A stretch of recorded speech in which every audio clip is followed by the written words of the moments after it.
Amazon জঙ্গল পৃথিবীর সবচেয়ে বড় এবং নির্জন এলাকা। এই জঙ্গলের বিশালতাকে কল্পনা করা কঠিন। যদি আপনাকে ঠিক মাঝখানে ফেলে দেয়া হয়, তাহলে এখান থেকে বের হতে আপনার প্রায় 472 দিন সময় লাগবে। এই সময়ের মধ্যে আপনার দেখা হবে এমন সব প্রাণীর সাথে যারা প্রত্যেকটি নিজের মতো করে ভয়ঙ্কর। এমনটি এখানকার একটি পিঁপড়েও আপনার জীবন কেড়ে নিতে সক্ষম। আমাজন জঙ্গল প্রায় 55 লাখ বর্গ কিলোমিটার এলাকা জুড়ে বিস্তৃত। এখানে বাংলাদেশের মতো 37টি দেশ বা ভারতের মতো 2টি দেশ সহজেই জায়গা পেতে পারে। 8টি দেশের মধ্যে এই জঙ্গলের বিস্তার রয়েছে: America, Brazil, Peru, Colombia, Bolivia, Venezuela, Ecuador এবং গায়ানায়। পৃথিবীর মোট অক্সিজেনের 20% আসে এই জঙ্গল থেকে। এই জঙ্গলকে রেইন ফরেস্ট বলা হয়, কারণ বছরে একটি দিনও নেই যেদিন এখানে বৃষ্টি না হয়। জঙ্গল এতটাই ঘন যে সূর্যের আলো মাটিতে পৌঁছাতে প্রায় 10 মিনিট সময় লাগে। এর ফলে দিনের বেলাতেও এখানে প্রায় অন্ধকার থাকে।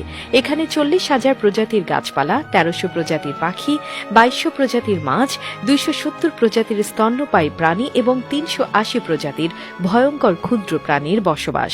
জঙ্গলে আছে গ্রিন অ্যানাকোন্ডা, বিশ্বের সবচেয়ে বড় সাপ।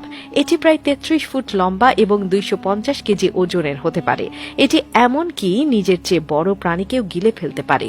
এখানকার বুলেট অ্যান্ড পিঁপড়ের কামড় এতটাই যন্ত্রণাদায়ক যে মানুষ সেটিকে বন্দুকের গুলির মতো অনুভব করে। অ্যামাজন নদী পৃথিবীর দ্বিতীয় দীর্ঘতম এবং জলপ্রবাহের দিক থেকে বৃহত্তম।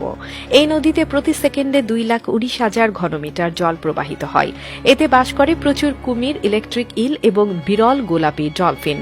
ইলেকট্রিক ইলের শক প্রায় 860 ভোল্ট পর্যন্ত হতে পারে, যা মানুষকে সহজেই হত্যা করতে পারে।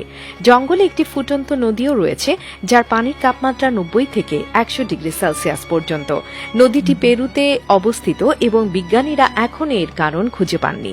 এছাড়া জঙ্গলে বাস করে 600-এরও বেশি আদিবাসী জনগোষ্ঠী, যাদের অনেকেই সভ্য জগতের সাথে পরিচিত নয়।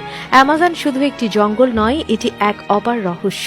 এর প্রত্যেকটি অংশই প্রকৃতির শক্তি এবং রহস্যময়তার প্রতীক। তাই অ্যামাজন রেইন ফরেস্ট সম্পর্কে জানতে গেলে আমাদের প্রকৃতিকে সম্মান করতে শেখা উচিত।